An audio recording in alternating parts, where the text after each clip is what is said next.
सुप्रभात विद्यार्थियों, कैसे हैं आप सब। तो लास्ट टर्म पर हम लोगों ने पढ़ लिया था व्हीटस्टोन ब्रिज सर्किट, इस पर बेस्ड हमने क्वेश्चन भी कर लिया हुआ था, ठीक है। तो आज हम उससे आगे की बात करने वाले हैं। अब हमें जानना है इलेक्ट्रिकल इंस्ट्रूमेंट, है ना। अगला हमारा टॉपिक है इलेक्ट्रिकल इंस्ट्रूमेंट। देखोगे यदि बुक में तो ये अलग से चैप्टर ही है, लेकिन मैं आपको इसी चैप्टर में बताऊंगा।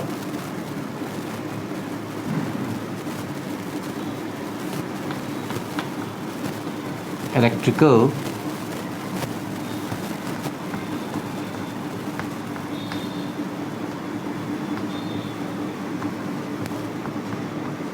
इंस्ट्रूमेंट मतलब विद्युत यंत्र, विद्युत यंत्र, ठीक है। अब सोचो ये विद्युत यंत्र क्या होता होगा। जैसे ये चौक हमारा है, क्या इसे आप विद्युत यंत्र कहोगे? नहीं कहोगे, है ना। बोर्ड हमारा है, नहीं कहोगे। चौक को भी नहीं कहोगे, ठीक है। हैंड फैन है, उसको नहीं कहोगे आप, विद्युत यंत्र से नहीं कहोगे। अच्छी से जो लगा हुआ है, यस इसे कहोगे, क्योंकि इलेक्ट्रिसिटी से चलता है। फैन आपका जो सीलिंग फैन है वो चलता है इलेक्ट्रिसिटी से, कहोगे उसे, है ना। साइकिल को कहोगे विद्युत यंत्र? नहीं कहोगे। समझ रहे हो बातों को। मतलब जो भाई करंट से चलने वाला जो भी इलेक्ट्रिकल इंस्ट्रूमेंट, जो भी इंस्ट्रूमेंट होगा जो करंट से चलता हो, इलेक्ट्रिक करंट से चलता हो, उसको क्या बोलेंगे हम? विद्युत यंत्र। सिंपल सी बात है। नहीं, विद्युत यंत्र वही ना होगा जो भाई किससे चलता हो? विद्युत धारा से चलता हो, ठीक है। तो इसका डिफिनीशन हम सिंपल सा लिख लेते हैं। लिखिए तो विद्युत धारा द्वारा संचालित यंत्र को विद्युत यंत्र कहते हैं, विद्युत यंत्र कहते हैं, ठीक है भाई। जो विद्युत धारा से संचालित होता हो, विद्युत धारा से ऑपरेट होता हो, उसको हम बोलेंगे विद्युत यंत्र। जैसे हमारा कंप्यूटर है, हमारा लैपटॉप है, आप जिस मोबाइल फ़ोन में देख रहे हो वो फ़ोन आपका है, जिस ईयरफोन से आप सुन रहे हो वो आपका ईयरफोन है। जो भी इलेक्ट्रिसिटी से चलता है उसको हम क्या बोलेंगे? विद्युत यंत्र बोलेंगे, ठीक है बच्चों। इसमें बहुत सारे यंत्र होते हैं, है ना। उन सबको हमें बारी बारी से पढ़ना है, ठीक है। तो सबसे पहला हमारा है गैल्वेनोमीटर। याद करिए, तो हमने लास्ट टाइम पे इसका यूज भी किया था। गैल्वेनोमीटर,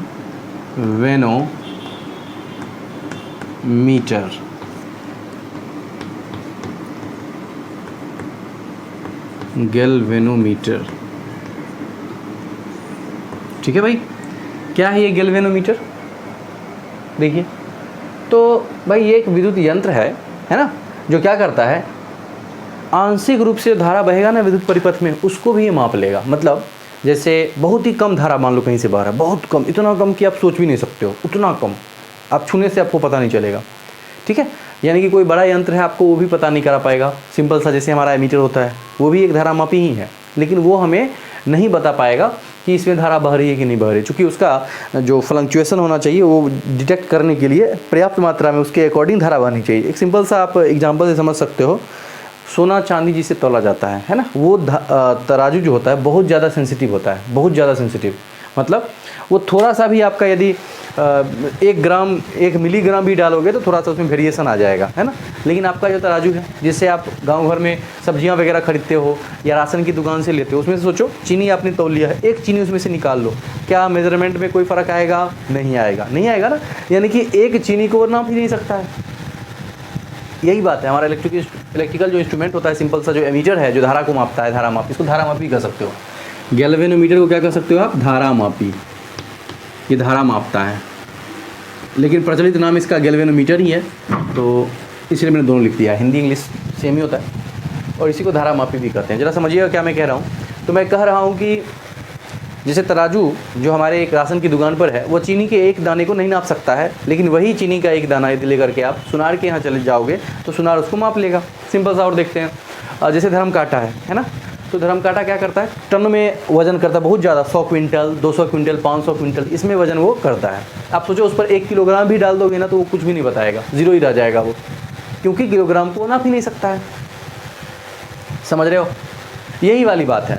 मतलब सेंसेशन इसका बहुत ज़्यादा होता है, हाई सेंसिटिव होता है, हाईली सेंसिटिव। मतलब थोड़ा सा भी करंट होगा तुरंत डिटेक्ट कर लेगा ये, तुरंत उसको नाप लेगा वो, है ना। तो ये क्या है? एक विशेष प्रकार का विद्युत यंत्र है जो परिपथ से प्रवाहित आंशिक धारा को भी माप लेता है। लिखिएगा, वैसा विद्युत यंत्र, गैल्वेनोमीटर की डेफिनेशन लिखिएगा, वैसा विद्युत यंत्र जो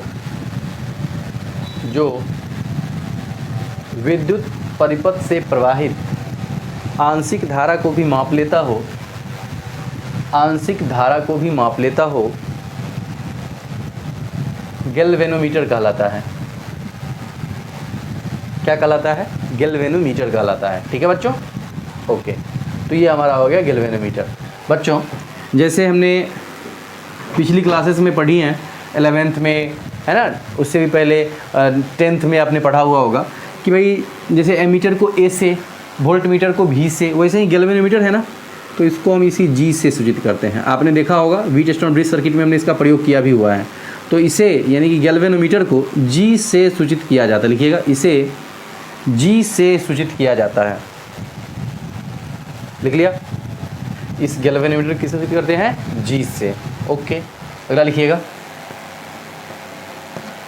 इसे किसी भी क्रम में जोड़ा जा सकता है। लिखिएगा नीचे, इसे किसी भी क्रम में, मतलब श्रेणी क्रम में मन हो, समांतर क्रम में मन हो, जिसमें भी मन हो उसमें आप जोड़ सकते हो। लिख लो, इसे किसी भी क्रम में जोड़ा जा सकता है। ठीक है, जो हमारा गैल्वेनोमीटर है इसको हम किसी भी क्रम में जोड़ सकते हैं। ओके बच्चों, अच्छा, तो ये हमारा हो गया गैल्वेनोमीटर। अब बात करते हैं अगला इलेक्ट्रिकल इंस्ट्रूमेंट जिसका नाम है एमीटर।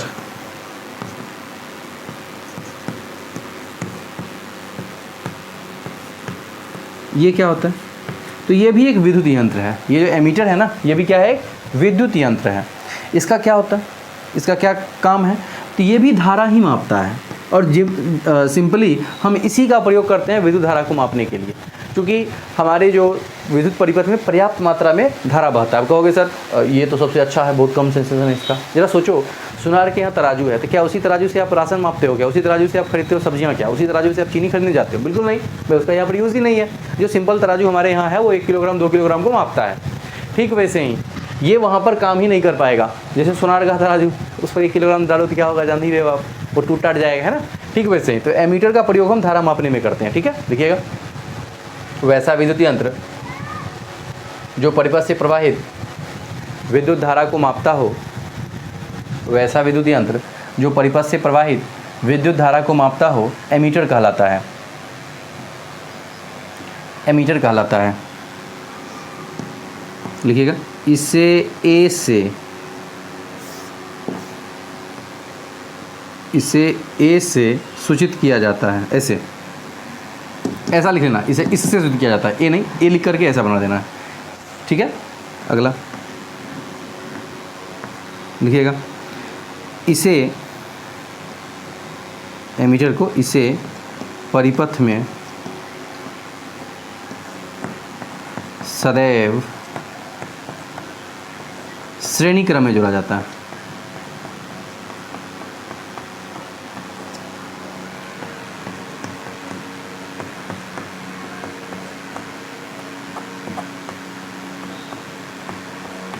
देखो भाई, मैं ना एक्सप्लेन करता चलूँगा कि क्यों इसको श्रेणी क्रम में जोड़ा जाएगा परिपथ में। तो सुनो, ध्यान से देखो, पूछ सकता है आपसे, बॉडी है, कुछ भी पूछ सकता है। लो ऐसा है, मान लो ये हमारा भी है, भी वोल्ट का बैटरी लगा हुआ है। अच्छा, प्रतिरोध इसका आर है, इससे धारा बहेगा। अब ज़रा सोचो, यदि मैं इसे समांतर क्रम में एमीटर को जोड़ दूँ तो क्या होगा? भाई जो इससे धारा बहेगा वो इसे ही ना मापेगा। एमीटर हमारा किसको मापेगा? जो इससे धारा बहेगा, इस तार से जो बहेगा। जबकि पूरी धारा देखा जाए तो यहाँ से धारा आई बहा, यहाँ से 2 भागों में बट जाएगा, धारा बढ़ जाएगा ना। तो ये सारी धारा को नहीं माप पाएगा, है ना, पूरा का पूरा धारा नहीं माप पाएगा ये। इसीलिए यदि आप इसे समांतर क्रम में जोड़ोगे तो ये सारी धारा को नहीं माप पाएगा, है ना। इससे बहने वाले अल्प धारा को ही माप पाएगा ये। इसीलिए इसे किस क्रम में जोड़ेंगे? हम श्रेणी क्रम में जोड़ेंगे, हमेशा श्रेणी क्रम में। श्रेणी क्रम में का मतलब क्या है? ऐसे नहीं बल्कि ऐसे, यहाँ पर बीच में जोड़ दो। अब क्या होगा? पूरा का पूरा धारा यहीं से बह रहा है, यस, यहीं से बह रहा है।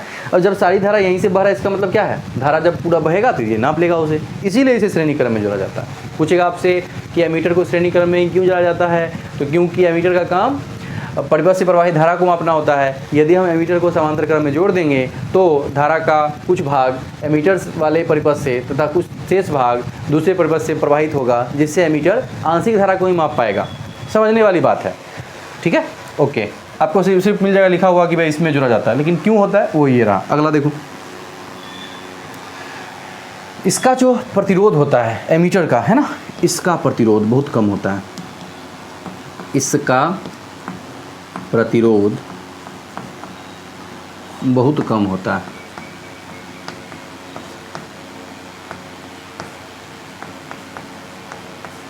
इसका क्या मतलब है भाई, प्रतिरोध बहुत कम क्यों होता है? फिर से मैं बोलूं कि भाई इसका प्रतिरोध बहुत कम क्यों होता है? बहुत कम होता है, जरा सोचो क्यों कम होगा? यदि इसका प्रतिरोध बहुत ज़्यादा होगा तो क्या धारा बहाने में ये खुद जो है सो अड़चन पैदा करेगा, खुद जो है सो उसका प्रतिरोध अवरोध पैदा करेगा धारा बहाने में, प्रतिरोध ज़्यादा रहेगा तो चूंकि इसे श्रेणी क्रम में जोड़ा जाता है और श्रेणी क्रम में जुड़ करके इसका प्रतिरोध सीधे के सीधे इस सर्किट के प्रतिरोध में ऐड हो जाएगा, जुड़ जाएगा, इसीलिए एमीटर का प्रतिरोध बहुत कम होना चाहिए। इतना कम होना चाहिए कि परिपथ को पता भी नहीं चला कि मेरे अंदर कोई और एक्स्ट्रा प्रतिरोध जुड़ा गया है ना। तो इसका प्रतिरोध क्यों कम होता है? क्योंकि इसका काम धारा मापना है। यदि इसका प्रतिरोध अधिक होगा तो ये खुद धारा प्रवाह में अवरोध पैदा करेगा, जिससे वास्तविक धारा का मान ये नहीं माप पाएगा, है ना। इसीलिए एमीटर का प्रतिरोध बहुत कम होता है। और अगला, यदि बहुत कम है, जैसे कि मान लो एक बच्चा है, मैं बोलूँ कि जो विद्यार्थी है वो बहुत तेज होना चाहिए, बहुत तेज। अच्छा सोचो, बहुत तेज का क्या मतलब है? जितना मैं पढ़ाऊँ सबका सब ले ले। रियलिटी हम यही चाहते हैं, बिल्कुल चाहते हैं, लेकिन क्या ऐसा ले पाएगा वो? क्या वो कभी ऐसा सोच पाएगा कि सारा का सारा पूरा का पूरा हम ले लें, जितना मैं बताऊं पूरा का पूरा वो कवर कर ले? बिल्कुल नहीं। थोड़ा सा कवर करता है, थोड़ा सा उसी के पास रह जाता है, टीचर के पास ही रिफ्लेक्ट हो जाता है ना। आपने 11th में पढ़ा होगा ब्लैक बॉडी वाइट बॉडी। तो ब्लैक बॉडी क्या करता है, जितना ज़्यादा उस पर पड़ा सनरेज या फिर जो हीट है पूरा का पूरा ले लिया। वाइट बॉडी ऐसा नहीं करता है, वो रिफ्लेक्ट कर देता है। तो कुछ वैसे ही बात चल रही है, समझ में आ रही है बातें? यस। तो अब मैं कह रहा था, अंकल ओके है? ओके। तो मैं कह रहा था आपको कि भाई इसका प्रतिरोध बहुत कम होता है। आदर्श जो हमारा होगा क्या होगा, एमीटर जो आदर्श होगा, आइडियल एमीटर जो होगा, उसका प्रतिरोध 0 होगा। जैसा कि मैंने कहा, आदर्श जो विद्यार्थी होगा वो सारा का सारा 100% कैपेसिटी रखेगा कैच करने का, जो कि ऐसा होता नहीं, पॉसिबल नहीं है। लेकिन फिर भी आदर्श पूछा जाएगा आपसे क्वेश्चन में, तो वहाँ लिखेगा आदर्श एमीटर का प्रतिरोध। मैं लिख दूँ आदर्श एमीटर का प्रतिरोध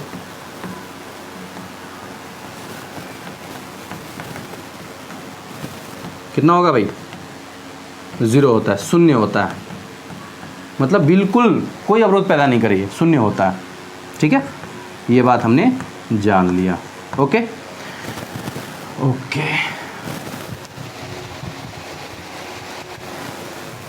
यहाँ तक छाप लीजिए आप। और अगला लिखिएगा वोल्ट मीटर।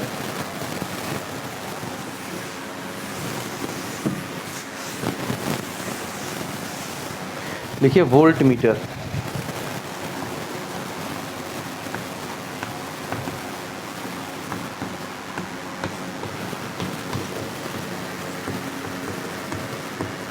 ये क्या होता है? फिर से इसका नाम आपने सुना होगा भाई, नाम है इसका देखो वोल्ट मीटर। याद करिए तो वोल्ट क्या था? वोल्ट क्या था? तो विभव का मात्रक था या विभवांतर का मात्रक था। इसका काम ही होता है विभवांतर को मापना। जरा एक सर्किट पर ध्यान दीजिएगा, ये एक सर्किट है। इसका काम क्या होता है? जिसके एक्रॉस हमें पोटेंशियल डिफरेंस कैलकुलेट करना होता है, उसके एक्रॉस इसको हम कनेक्ट कर देते हैं पैरेलल में। इससे ये क्या करेगा, इन दोनों पॉइंट्स के बीच का पोटेंशियल डिफरेंस ये मेज़र करेगा। ओके, तो यहाँ से आप देख कर कह सकते हो कि भाई धारा इससे बह रहा होगा, जो भी धारा है, हमने V वोल्ट की बैटरी लगाई, R प्रतिरोध लगाया, तो धारा इससे फ्लो हो रहा होगा, करंट फ्लो हो रहा होगा। ठीक है, अब उस करंट के फ्लो के कारण जब रजिस्टर लगाओगे आप, तो यहाँ पर क्या होगा, पोटेंशियल का ड्रॉप होगा। उस ड्रॉप को कौन कैलकुलेट करेगा? यही हमारा वोल्ट मीटर। क्लियर है? तो वोल्ट मीटर क्या है? नाम ही है इसका जो भाई वोल्टेज मापता हो। नहीं भाई, वोल्ट मापता हो। वोल्ट क्या है? वोल्टेज है, पोटेंशियल डिफरेंस है, विभवांतर है, विभव है। तो वैसा विद्युत यंत्र जो परिपथ के किन्हीं दो बिंदुओं के बीच के विभवांतर को मापता हो, चूंकि दो बिंदुओं का बीच है तो विभव नहीं बोलेंगे हम, क्या बोलेंगे? विभवांतर को मापता हो, उसको हम क्या बोलते हैं? वोल्ट मीटर बोलते हैं। लिखिएगा, वैसा विद्युत यंत्र जो परिपथ के किन्हीं दो बिंदुओं के बीच के लिखना, ऐसा विद्युत परिपथ के किन्हीं दो बिंदुओं के बीच के विभवांतर को मापता हो, वोल्ट मीटर कहलाता है। वोल्ट मीटर कहलाता है, वोल्ट मीटर कहलाता है। लिखिएगा, इसे इससे सूचित किया जाता है। इससे, ऐसा बना देना, इससे सूचित किया जाता है। जैसा कि यहाँ देखो मैंने ऐसा बनाया है। ठीक है, अगला लिखिएगा, देखो यहाँ जरा समझना, सोचो यदि मैं इसका रेसिस्टेंस बहुत कम लूँ, सोचो, बस सोच रहे हैं, रेसिस्टेंस बहुत कम है, बहुत कम है। अच्छा, यहाँ तो एक रेसिस्टर लगा हुआ है। अब क्या होगा, यहाँ से करंट फ्लो हुआ, जिधर कम अवरोध रहेगा उधर धारा ज़्यादा बहेगा, और जिधर ज़्यादा अवरोध रहेगा उधर धारा कम बहेगा, होगा ना ऐसा? यस। तो यहाँ से धारा ज़्यादा बहेगा, यहाँ से धारा कम बहेगा। अरे यदि बहुत कम होगा तो ऐसा ही होगा ना? हाँ। अब ज़रा सोचो, यदि धारा यहाँ से ज़्यादा बह जाए तो ओम के नियम से सोचते हैं, तो क्या V बराबर IR होता है? तो मापेगा क्या ये? इन दोनों बिंदुओं के बीच का मापना है, और I का मान इसी से ज़्यादा, इससे कम I बह रहा है, तो क्या भी ये गलत नाप लेगा यहाँ से? हाँ। तो इसका प्रतिरोध क्या होना चाहिए? बहुत ज़्यादा होना चाहिए, प्रतिरोध बहुत ज़्यादा होना चाहिए, ताकि इससे धारा बहे ही ना, या बहे भी तो बहुत कम धारा बहे, जिससे ये लगभग यथार्थ मान को माप पाए। समझ रहे हो? तो इसीलिए इसका प्रतिरोध क्या होता है? बहुत अधिक होता है, और इसे सदैव समांतर क्रम में जोड़ा जाता है। ठीक है, लिखिएगा, वोल्टमीटर को सदैव समांतर क्रम में जोड़ा जाता है। वोल्टमीटर को सदैव परिपथ से, ऐसे लिखना, वोल्टमीटर को सदैव समांतर क्रम में जोड़ा जाता है। लिखिए, वोल्टमीटर को सदैव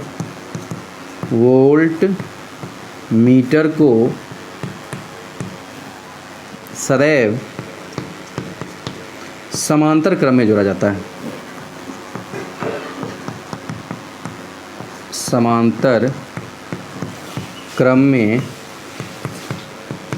जोड़ा जाता है। ओके, नेक्स्ट, जैसा कि मैंने बताया, इसका प्रतिरोध बहुत ज़्यादा होना चाहिए ताकि ये यथार्थ मान को माप पाए। लिखिएगा, इसका प्रतिरोध बहुत अधिक होता है। इसका प्रतिरोध क्या होता है? बहुत अधिक होता है।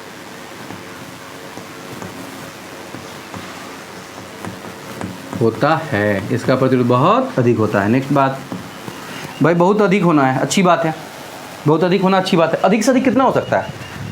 कितना हो सकता है? तो अनंत हो सकता है। अधिक से अधिक प्रतिरोध कितना हो सकता है? अनंत। तो लिखेंगे आदर्श वोल्टमीटर का प्रतिरोध, जैसे कम से कम कितना? 0, वैसे अधिक से अधिक अनंत। लिखोगे आदर्श वोल्टमीटर का प्रतिरोध क्या होता है? अनंत होता है। सॉरी, हाँ, आदर्श वोल्टमीटर का प्रतिरोध अनंत होता है, अनंत होता है ना? आइडियल के केस में अनंत होगा, जैसे वहाँ आइडियल केस में कितना था? 0 था। ठीक है भाई, ओके, छाप लो इसे, यहाँ तक छाप डाला। अब लिखो अगली बात, उसका नाम है संट। क्या नाम है? संट। ये बिहार बोर्ड ने भी पूछा है, ये सब पूछा हुआ है, जो भी इलेक्ट्रिकल इंस्ट्रूमेंट पढ़ाया ना मैंने, सबके बारे में पूछा ऑब्जेक्टिव में 1 नंबर में। अब लिखोगे संट। लिखिए संट। ये क्या है संट? देखो, एक्चुअल में बहुत कम प्रतिरोध वाले प्रतिरोधक को हम संट कहते हैं। मतलब ये एक जस्ट एक तार तरह होता है, तार की तरह, है ना? इलेक्ट्रिकल इंस्ट्रूमेंट ही इसीलिए है कि प्रतिरोध को भी हम इलेक्ट्रिकल इंस्ट्रूमेंट ही कहेंगे। तो बिल्कुल ये बहुत ही कम प्रतिरोध वाला प्रतिरोधक है, उसको हम संट बोलेंगे। ठीक है, लिखिएगा, बहुत ही कम प्रतिरोध वाले प्रतिरोधक को संट कहते हैं। बहुत ही कम प्रतिरोध वाले प्रतिरोधक को संट कहते हैं। लिख लिया? फिर से, जैसे सब कुछ हुआ था वैसे ही संट को एस से सूचित किया जाएगा। लिखो, इसे एस से सूचित किया जाता है, इसे एस से सूचित किया जाता है। लिख लिया? देखो, बिहार बोर्ड ने एक बार पूछा था संट क्या है, इसके उपयोग को लिखे। तो संट तो हम जान लिए क्या है, इसका उपयोग क्या क्या होता है। तो इसका प्रतिरोध बहुत कम है। क्या है? बहुत प्रतिरोध इसका बहुत ही कम है। अब कम प्रतिरोध का क्या यूज है? तो कम प्रतिरोध से क्या होगा कि यदि परिपथ में इसे समांतर क्रम में जोड़ दोगे तो क्या होगा? तुल्य प्रतिरोध जो हो जाएगा परिपथ का, वो सबसे कम वाले से भी कम हो जाएगा। तो इसका एक काम होता है परिपथ के प्रतिरोध को कम करना। यदि आपको किसी परिपथ का प्रतिरोध बहुत कम करना है तो संट जोड़ दो। दूसरा, इलेक्ट्रिकल इंस्ट्रूमेंट को क्षतिग्रस्त होने से बचाना। जब इलेक्ट्रिकल इंस्ट्रूमेंट से बहुत हाई वोल्टेज करंट फ्लो होता है तो वहाँ पर यदि ये जुड़ा रहेगा तो ये क्या करेगा? ये खुद उड़ जाएगा और वो सिस्टम को बचा लेगा। और मोटर जब स्टार्ट करते हो वहाँ भी इसका प्रयोग किया जाता है ना? तो लिखिएगा, संट के उपयोग। संट के उपयोग नंबर 1 लिखिएगा। इसका उपयोग परिपथ के प्रतिरोध को कम करने के लिए किया जाता है। इसका उपयोग परिपथ के प्रतिरोध को कम करने के लिए किया जाता है ना? संट जो है इसका उपयोग परिपथ के प्रतिरोध को कम करने के लिए किया जाता है। पहला बात जान लिया हमने। अच्छा, सेकंड मैंने क्या कहा, कैसे कम होगा, समझ में आया ना भाई। इसका प्रतिरोध बहुत कम है ना। जैसे मान लो हमारे पास एक प्रतिरोध है 10 ओम का, ठीक है, और दूसरा प्रतिरोध है मान लो 2 ओम का, ठीक है। अब तुल्य निकालते हैं यदि पैरेलल जोड़ करके देखें तो ए बी, देखना पैरेलल क्या होगा। तो 1/10 प्लस 1/2, 10 और 2 का एलसीएम 2, सॉरी 10 ना, 10 1 जा और 5 जा, यानी कि 6/10। अब देखो आर, ये 1/r की वैल्यू है, यहाँ से r की वैल्यू क्या आ गई 10/6, डिवाइड कर दो तो 1 पॉइंट कितना 6 से लगाओगे तो 4, 6 6 36, 6 7 42, लगभग 6। क्या दोनों से कम हो गया ये?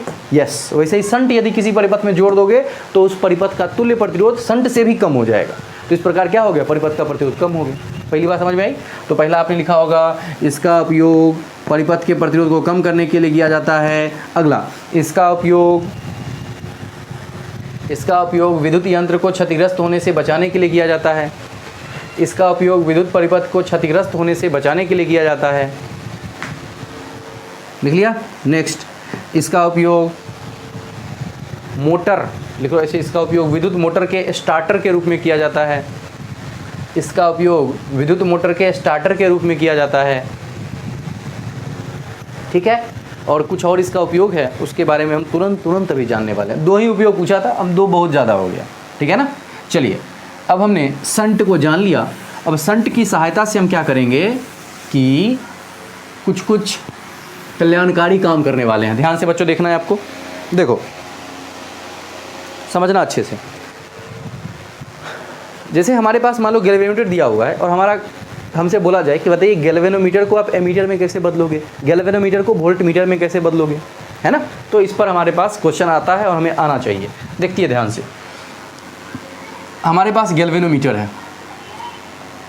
देखना मैं दोनों बता रहा हूँ एक ही बार में। ये गैल्वेनोमीटर है, यदि मैं इसका काम क्या है, परिपथ से प्रवाहित होने वाली धारा को मापना, ठीक है ना। अच्छा भाई, यदि मैं इससे बहुत हाई रेजिस्टेंस वाले रेजिस्टर को जोड़ दूँ श्रेणी क्रम में, तो क्या हो गया, इस पूरे के पूरे जो ये बना हमारा कॉम्बिनेशन, इसका प्रतिरोध बहुत ज़्यादा हो गया। और क्या बहुत ज़्यादा प्रतिरोध होना क्या है, किसका प्रतिरोध बहुत ज़्यादा होता है, तो बिल्कुल वोल्टमीटर का। इसीलिए अब बन जाएगा ये वोल्टमीटर। तो यानी किसी गैल्वेनोमीटर से श्रेणी क्रम में यदि हम क्या जोड़ दें, किसी गैल्वेनोमीटर के साथ श्रेणी क्रम में हम बहुत उच्च प्रतिरोध को जोड़ दें, तो उसे हम क्या बोलेंगे, उसे बोलेंगे वोल्टमीटर। तो हमारा गैल्वेनोमीटर जो है सो वोल्टमीटर बदल जाएगा। दूसरा, यदि आप इस गैल्वेनोमीटर के साथ समांतर क्रम में संट जोड़ दो, अब क्या होगा, अब इसका प्रतिरोध संट से भी कम हो गया। संट ऑलरेडी बहुत कम था, इसका और भी कम हो गया। अब बताओ बहुत कम प्रतिरोध किसका होता है, तो एमीटर का होता है। तो ये बन गया हमारा कॉम्बिनेशन, क्या बन गया, एमीटर बन गया। बहुत ज़्यादा प्रतिरोध जोड़ दोगे तो वोल्टमीटर, बहुत कम प्रतिरोध जोड़ दोगे तो एमीटर, वो भी समांतर क्रम में, यहाँ श्रेणी क्रम में। श्रेणी क्रम में जोड़ने से क्या होगा, तुल्य और ज़्यादा बढ़ जाएगा, यहाँ पर समांतर क्रम में तुल्य बहुत ज़्यादा घट जाएगा। तो हमें एमीटर के लिए बहुत कम प्रतिरोध चाहिए होता है और वोल्टमीटर के लिए बहुत ज़्यादा, इसीलिए यहाँ पर हाई रेसिस्टर को हमने क्या जोड़ा है, श्रेणी क्रम में, और लो रेसिस्टर यानी कि हमारा संट है उसको हमने जोड़ा है समांतर क्रम में। क्लियर है बच्चों? यस। हमसे ये भी पूछा जाएगा इसका तुल्य प्रतिरोध क्या होगा, तो क्या लिखोगे, हम जानते हैं पैरेलल का फॉर्मूला क्या होता है, तो आर इन पैरेलल क्या हो जाएगा, एमीटर है तो आर ए लिख रहा हूँ, तो हो जाएगा GS/G+S। और यहाँ क्या हो जाएगा, आर ऑफ वोल्टमीटर है, ये वोल्टमीटर बन गया हमारा। तो वोल्टमीटर का क्या हो जाएगा, रेजिस्टेंस, बोलो, दोनों को जोड़ दोगे, G+R। ठीक है भाई, यस, हमारा आ गया आंसर। ठीक है भाई, ओके। तो चलिए लिखेंगे, हमारा क्वेश्चन होगा, लिखिएगा, लिखिए, गैल्वेनोमीटर को वोल्टमीटर में कैसे परिवर्तित किया जाता है, गैल्वेनोमीटर को वोल्टमीटर में कैसे परिवर्तित किया जाता है, ऐसे ही पूछेगा आपसे, कैसे बदला जा सकता है। ठीक है, तो लिखिएगा, इसका उत्तर लिखिएगा, गैल्वेनोमीटर के साथ श्रेणी क्रम में, गैल्वेनोमीटर के साथ श्रेणी क्रम में उच्च प्रतिरोध को जोड़ने से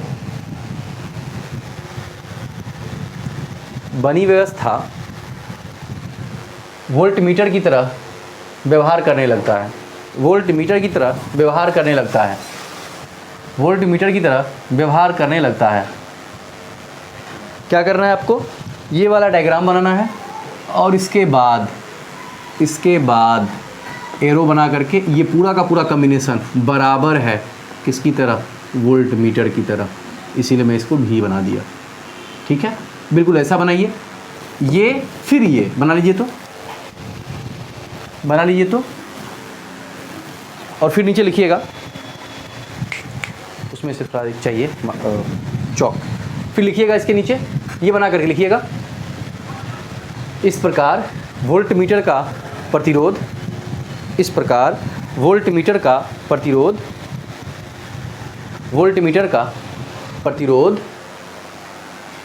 आर भी equals to G plus R, R भी equals to G plus R. लिख लिया, वेरी गुड। चलिए अब लिखिएगा अगला हमारा, लिखिएगा गैल्वेनोमीटर से एमीटर कैसे बनाया जाता है, गैल्वेनोमीटर से एमीटर कैसे बनाया जाता है। लिख लिया आपने क्वेश्चन, गैल्वेनोमीटर से एमीटर कैसे बनाया जाता है। ओके, चलिए सॉल्यूशन लिखते हैं। लिखिएगा, ये पहला था और ये दूसरा है, गैल्वेनोमीटर से एमीटर कैसे बनाया जाता है। दूसरा हम लिखिएगा, गैल्वेनोमीटर के साथ समांतर क्रम में शंट को जोड़ देने से बनी व्यवस्था, गैल्वेनोमीटर के साथ समांतर क्रम में शंट को जोड़ देने से बनी व्यवस्था एमीटर की तरह व्यवहार करने लगता है, एमीटर की तरह व्यवहार करने लगता है, एमीटर की तरह व्यवहार करने लगता है। ओके बच्चों, ध्यान से देखना, ये 2 पॉइंट्स हैं जो कि हमारा इसका कनेक्टर एक्सरसाइज कर सकते हो इसको। जब ऐसा कर दोगे तो ये बन जाएगा क्या, एमीटर। बिल्कुल ऐसा ही डायग्राम आपको बनाना है और नीचे में जैसा कि मैंने इसका प्रतिरोध कहा, तो देखो दोनों के दोनों क्या है, पैरेलल हैं। और पैरेलल में क्या होता है, इक्विवेलेंट रेजिस्टेंस क्या होता है, तो पैरेलल है ना, तो पी नहीं लिखूंगा मैं यहाँ पर, चूंकि ये एमीटर बन गया है तो आर ए लिख रहा हूँ। क्या हो जाएगा, ए इंटू बी, मतलब होता है ना R1 R2 by R1 plus R2, तो R1 G है, R2 S है, तो GS upon G plus S। Okay बच्चों, यस। ये डायग्राम बनाने के बाद नीचे लिखिएगा, एमीटर का प्रतिरोध R A equals to G S upon G plus S, R A equals to G S upon G plus S. Okay, हो गया, वेरी गुड। आगे बढ़ते हैं, अगला इंस्ट्रूमेंट, मतलब हमारा ये कन्वर्जन हुआ, इस पर पूछा जाएगा आपसे, ऑब्जेक्टिव भी पूछा जाएगा, सब्जेक्टिव भी पूछा जा सकता है 2 मार्क्स में। चलिए अब हम बात करेंगे बहुत ही ज़्यादा इम्पोर्टेंट इलेक्ट्रिकल इंस्ट्रूमेंट की, जिसका नाम है मीटर ब्रिज। मीटर ब्रिज है ना, इसको मीटर सेतु कहा जाता है हिंदी में, मीटर सेतु। क्या है ये, देखो नाम से ही इसका काम स्पष्ट है। नाम है मीटर सेतु, मतलब पक्का इसे मीटर वगैरह का यूज़ हुआ होगा, है ना। वास्तव में ये मीटर स्केल से बना हुआ होता है। मीटर स्केल देखे होगे आपने, देखा होगा आपने कहाँ पर, जब कपड़ा खरीदने जाते हो आप, तो जो माप करके कपड़ा मिलता है, रेडीमेड जो होता है उसमें तो कुछ भी नहीं, मीटर का यूज़ नहीं है। जो माप करके मिलता है तो एक मीटर स्केल से मापता है, 1 मीटर 2 मीटर, वही हमारा मीटर है। ठीक है, तो मीटर स्केल की बात करेंगे हम। तो ये क्या होता है, एक बड़ा सा तार लिया जाता है कॉपर का, 1 मीटर लंबा, ठीक है, और इसको मीटर स्केल पर फिक्स किया जाता है तार को।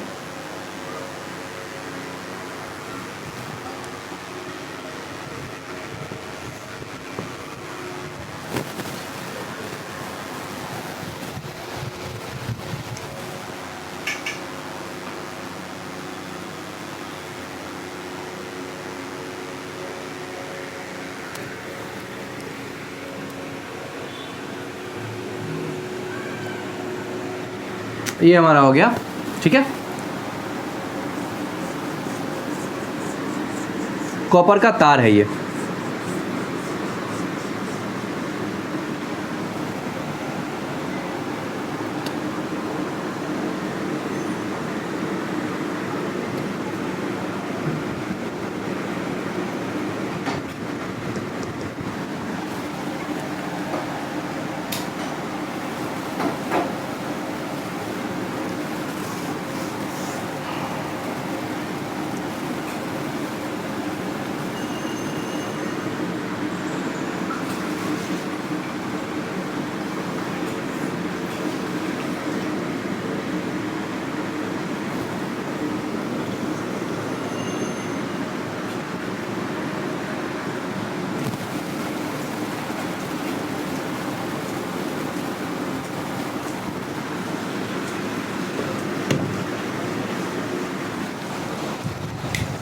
देखो आप जब इसको देखोगे ना डायग्राम, तो समझ जाओगे इसका डिफिनीसन भी, काम भी, इनफैक्ट सब कुछ समझ जाओगे। इसीलिए मैं पहले डायग्राम ही बना रहा हूँ।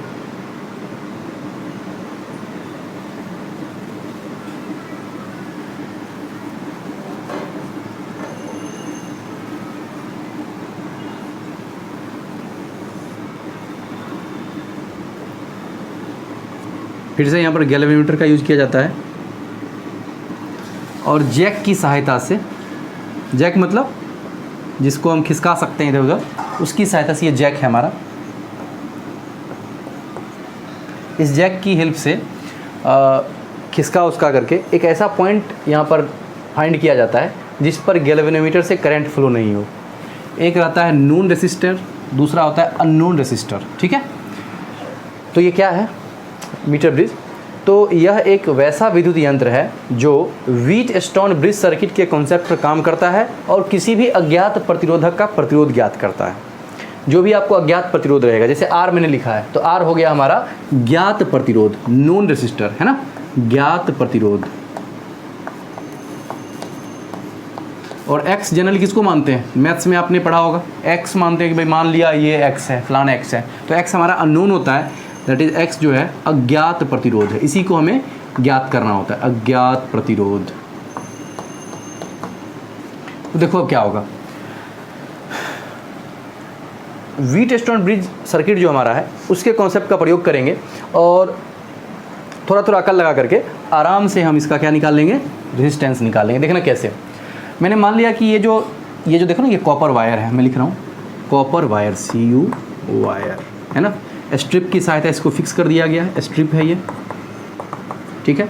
मीटर स्केल है, मीटर स्केल समझ ही रहे होगे, पक्का पक्की 1 मीटर का लंबा रहा होगा, तो मैं 10 इस पर मार्क्स कर रहा हूँ।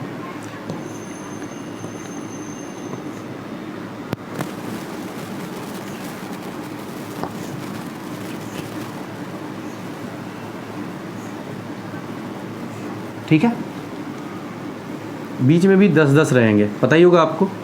1 मीटर में कितना सेंटीमीटर, तो 100 सेंटीमीटर। तो यहाँ से यहाँ तक यदि मैं सेंटीमीटर को मार्क करूँगा तो बिल्कुल 100 पुरना चाहिए। देखो ये 5 है, तो इसके बीच में 1 2 3 4, थोड़ा बारीकी से बनाना इसे, नहीं तो गलत होने की संभावना है। देखो इसमें जो मार्क्स मिलेगा आपको, ये जो ड्राइंग करोगे जितना अच्छा, उतना ज़्यादा अच्छा रहेगा। मैं तो इंच का प्रयोग नहीं कर सकता हूँ, आप उसका प्रयोग करके अच्छा से अच्छा बनाना।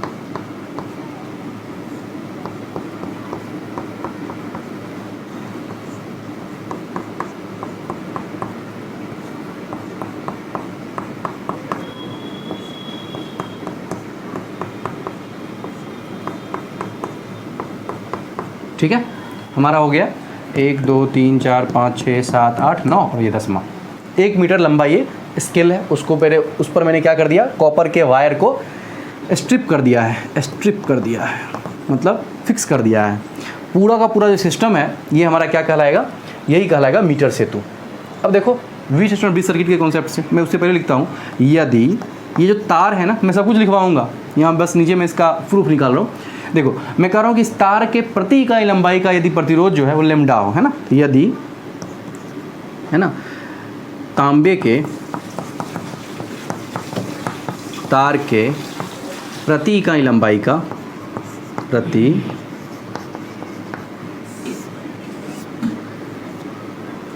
इकाई लंबाई का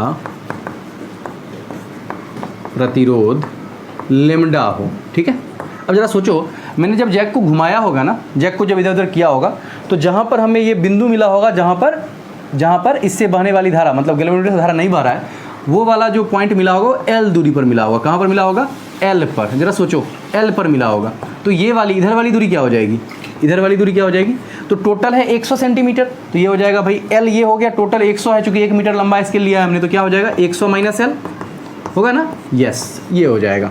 बस मैंने इसे लिख दिया। अब जरा सोचो, यदि तांबे के तार के प्रति इकाई लंबाई का प्रतिरोध क्या हो, प्रतिरोध क्या हो, लैम्डा हो, तो L लंबाई का प्रतिरोध, L लंबाई का प्रतिरोध क्या हो जाएगा भाई, बोलो बोलो। तो क्या इकाई लंबाई का लेमडा, जैसे 1 किलोग्राम का 10 रुपया, तो 10 किलोग्राम का 10 गुने 10, L किलोग्राम का N किलोग्राम का N गुने 10। वैसे ही मैं कह रहा हूँ कि इकाई लंबाई का है लेमडा, तो L लंबाई का कितना हो जाएगा, लेमडा L। इसी प्रकार है ना, दूसरा कितना है 100 माइनस L, तो 100 माइनस L लंबाई का प्रतिरोध,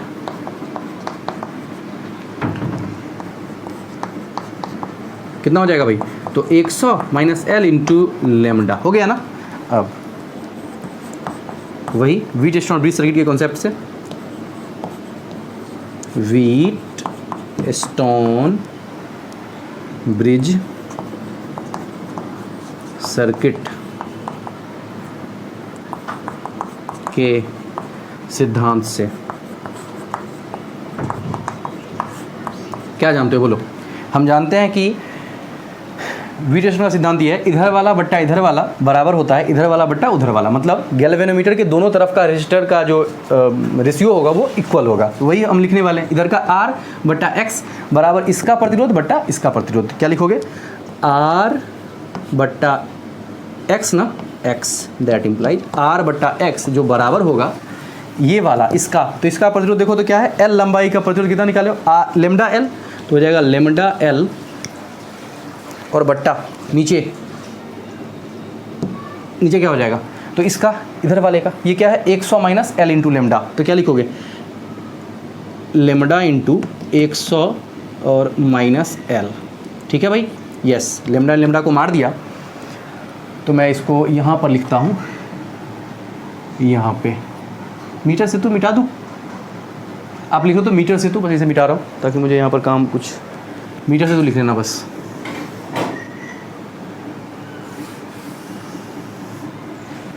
देखो तो क्या लिखोगे यहाँ से, that implies R upon X ये बराबर है किसके, L upon 100 minus L, L upon 100 minus L, cross multiplication करोगे तो क्या हो जाएगा XL ये बराबर है, XL बराबर है किसके, R इंटू 100 माइनस L के, इसीलिए X बराबर है जो हमारा ज्ञात प्रतिरोध था उसका वैल्यू है R into 100 minus L upon कितना L।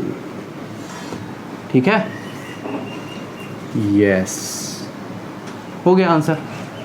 यही हमारा इसका प्रूफ हुआ कि भाई ऐसे करके हम इस x की वैल्यू निकाल लिया, जो हमें L प्राप्त होगा। मान लो L प्राप्त हुआ 10 सेंटीमीटर पर, तो लिखोगे 100 माइनस 10 अपॉन 10, और जो प्रतिरोध दिया रहेगा वो जो हमें तो ज्ञात है पता रहेगा, उसको मल्टीप्लाई कर दोगे आंसर आ गया। क्वेश्चन भी इस पर बड़े इजी होते हैं। तो चलिए मीटर ब्रिज के डेफिनेशन के साथ इस टॉपिक का शुभारंभ करते हैं। लिखिएगा मीटर ब्रिज, लिखे हुए थे ही, लिखिएगा मीटर ब्रिज का डेफिनेशन, वैसा विद्युत यंत्र जो व्हीटस्टोन ब्रिज सर्किट के सिद्धांत के आधार पर अज्ञात प्रतिरोधक का प्रतिरोध ज्ञात करता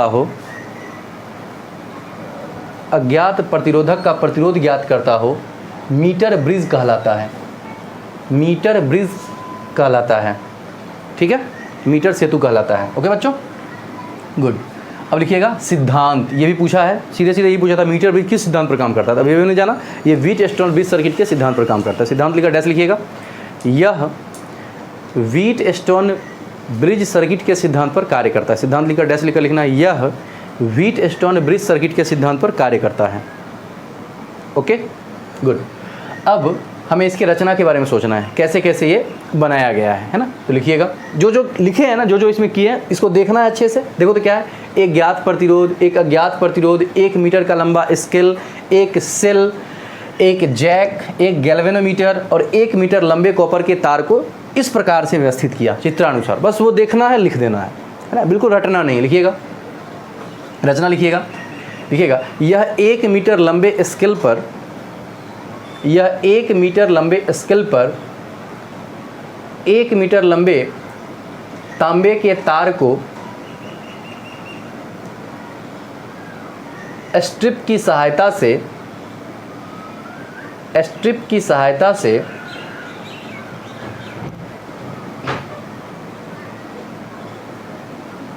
सेल,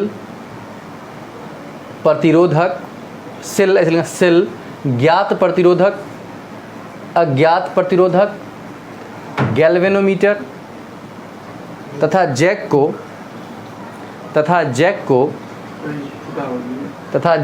को चित्रानुसार व्यवस्थित करके बनाया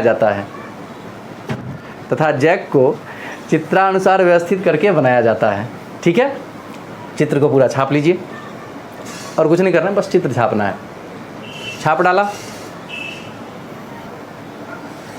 हाँ तो छाप लिया होगा आपने, चित्र पूरा छाप लिया है ना। जो जो इसमें देखा आपने उसी को लिख देना है ना। चित्र छाप लीजिए पूरा अच्छे से, ड्राइंग बिल्कुल बेस्ट होनी चाहिए। पॉज करके स्क्रीन को और आराम से छापते रहिए। आगे बढ़ते हैं। छापने के उपरांत लिखिएगा, अब लिखिएगा, क्या लिखिएगा, क्रियाविधि, कैसे कैसे काम किया जाता है ना, कैसे कैसे इसका वर्किंग है वो लिखिएगा। लिखिए तो वर्किंग, क्रियाविधि लिखिएगा। जैक की सहायता से तांबे के तार पर एक ऐसा बिंदु प्राप्त किया जाता है जिस पर गैल्वेनोमीटर से धारा प्रवाहित नहीं हो, ठीक है। पूर्णविराम, पैरा चेंज। उस बिंदु को संतुलन बिंदु कहा जाता है, उस बिंदु को संतुलन बिंदु कहा जाता है। लिख लिया, उस बिंदु को क्या कहा जाता है, संतुलन बिंदु कहा जाता है। ओके, अब लिखिएगा फिर से पूर्णविराम, पैरा चेंज करके लिखिएगा। यदि यहाँ से पूरा का पूरा आ जाओ, यहाँ तक वहाँ तक आ जाइए, पूरा का पूरा यूं आ जाइए।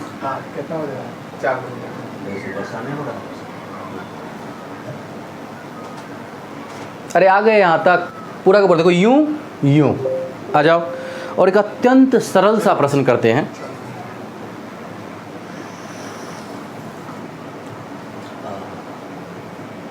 अत्यंत सरल सा प्रश्न है ना। पहला प्रश्न छाप लिया, गुड। मिटा रहा हूं मैं पूरा।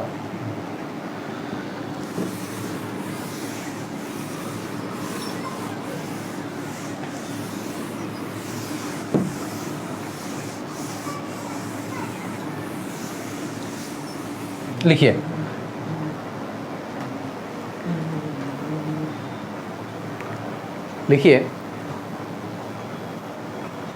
किसी मीटर सेतु का संतुलन बिंदु, क्वेश्चन में लिख दूं ना, अच्छा रहेगा क्योंकि डाटा मैं खुद भूल जाऊंगा। किसी मीटर सेतु का संतुलन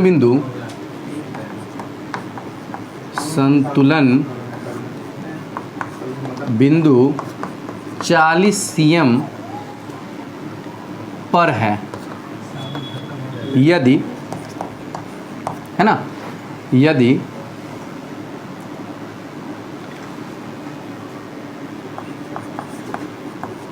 मीटर सेतु में जुड़ा ज्ञात प्रतिरोध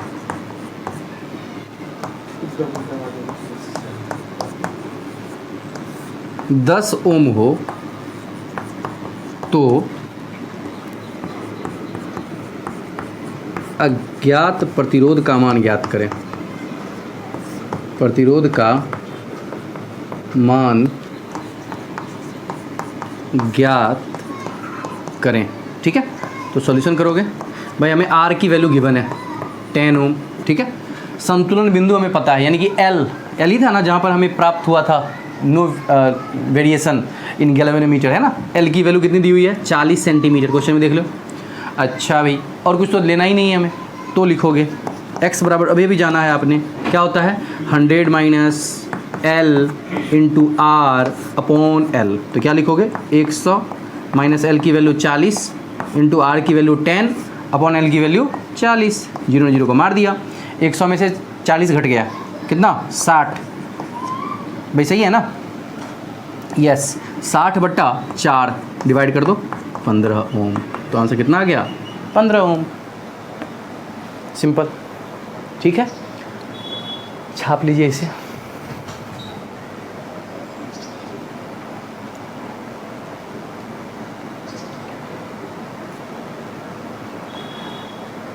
यहीं तक रखते हैं आज बच्चों, और मिलते हैं अगले एपिसोड में।